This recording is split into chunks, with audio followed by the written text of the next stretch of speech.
Muscles around shoulders and neck carry a lot of weight, but barely get rewarded. Let's jump straight into the most useful yoga movements that are going to feel like Swedish massage to your shoulders. And what's better, that this sequence can be done right before starting your day in the morning or to wind down your work in the evening. My name is Zubin Atre and I'll be guiding you through the poses today. For this one, you're going to need 2 yoga blocks. So place the yoga blocks towards the edge of the mat at the back, and you would have equal space on the right hand side of the blocks and you would have equal space on the left hand side of the block. You just have to simply go and sit on top of the blocks. Once you're there, you would notice how easy it is to sit in any comfortable meditative position.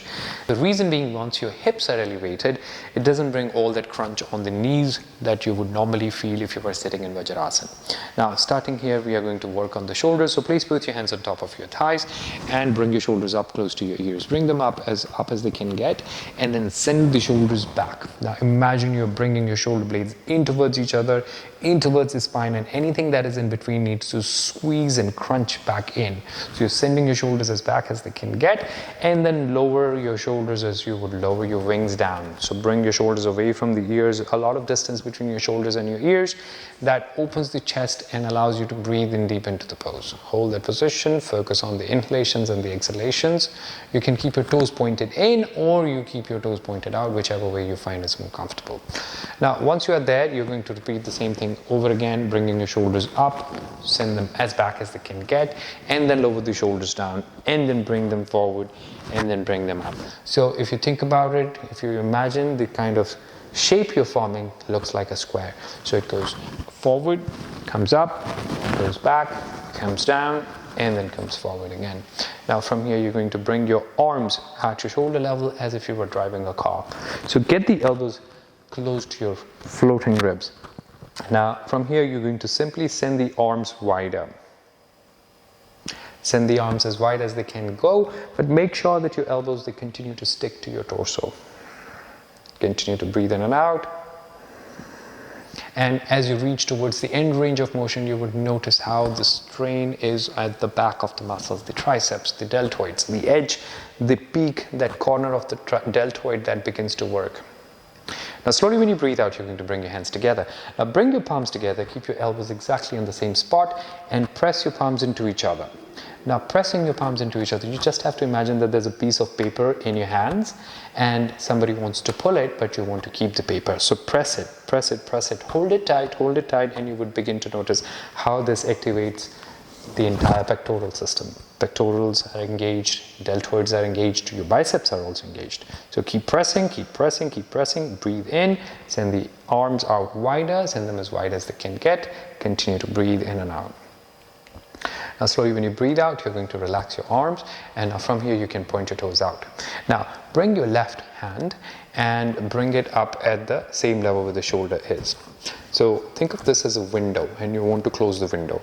Now bring your elbow close to your right shoulder. So you bring it in close as you can and you look through that window. So you bring it in closer. Find your own way of gripping the arm, but make sure that your elbow stays at the same level where the shoulder is, because if it goes any lower, you're likely to lose the stretch we are looking at. So lift it up higher and continue to breathe.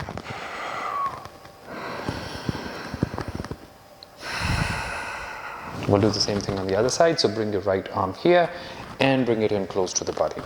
Lock it rather, continue to breathe and hold that position. You may want to go up and down a little bit, floss, and let the muscles work. Let the muscles feel that stretch. And your only job is to make sure that you're breathing in and out without any kind of retention. Breathe out and lower the arms down. Now I'm going to bring your right hand under the rib cage, under the floating ribs. So the back of your hand will be touching under the floating ribs, and you're going to make a cup with your left hand and as if you were supporting the elbow. Now get your elbow to point first towards the corner of the mat in the same direction. So you push it and then you slowly begin to bring it closer, closer, closer. But also at the same time you lift your left elbow up higher and you kind of form a square-like shape with your arms.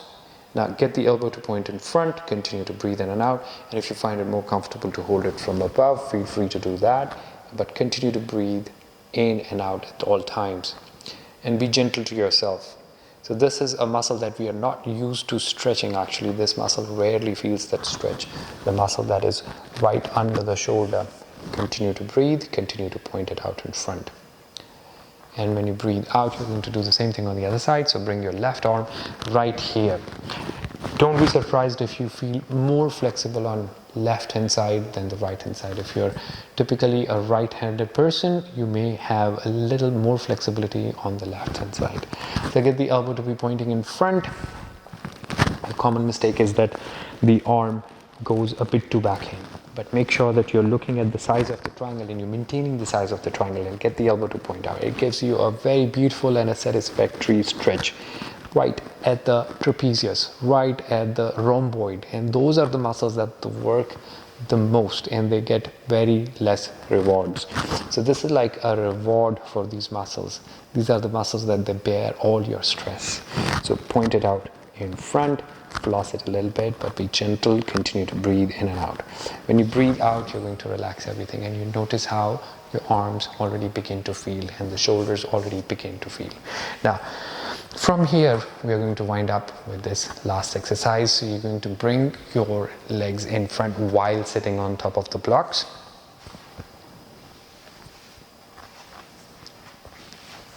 So you bring your elbows inside your knees and you're sending your knees wider.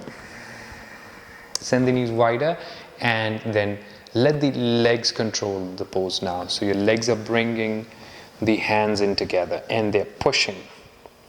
And then arms and your legs will be resisting, and now your legs and your arms will be resisting. When you do this, the muscles here right now, if you touch your deltoid, you will notice how active that is, and it comes in closer. So it gives you a very beautiful and a different kind of stimuli to the muscle, which we are not often used to. We are not often exposed to this kind of muscle workout when we are working in resistance against our own body parts. Hands together, and now bring your hands in up, right in front of the face, and then lower the hands down. So lowering the hands down is going to further send your knees further wide apart and bringing your forearms in line with each other. So avoid doing something like this, drooping down or keeping it up. This is optimum. You would feel a bit of a push, a gentle push, a very satisfactory push into your knees, sending them wide. Now breathe in and out. From here, you're going to lower the arms down. And now bring your left hand and tuck it in between the space you have between your left thigh and the torso, and get your elbow to be pointing in front. And the same thing with the right arm. Now see how much of control you have with your knees right now. So you bring your knees in closer and send your knees wider. So it's a combination of previous two exercises we have just done. Knees in closer, elbows in closer. Imagine your upper back, the way it's spreading right now, the shoulder blades, the way they are going further away from the spine, the way the trapezius and the rhomboid, the way they are feeling the stretch, a horizontal stretch right between.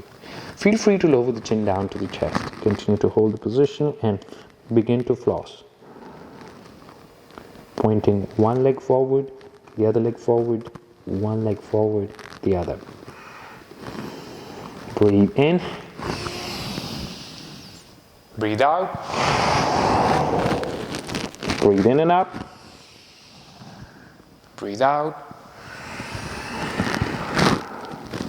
Breathe in and relax. You can fold your legs back into the Vajrasana back again and simply shake your arms.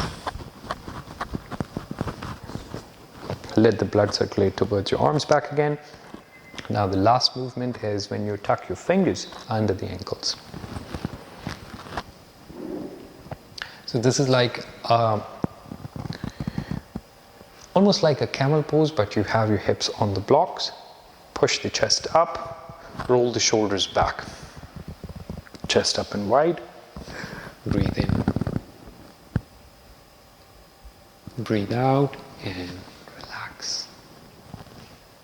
I hope you have found this video useful and informative. If you have any questions or comments, feel free to leave them below. And don't forget to subscribe to our channel for more yoga and wellness related content. Namaste.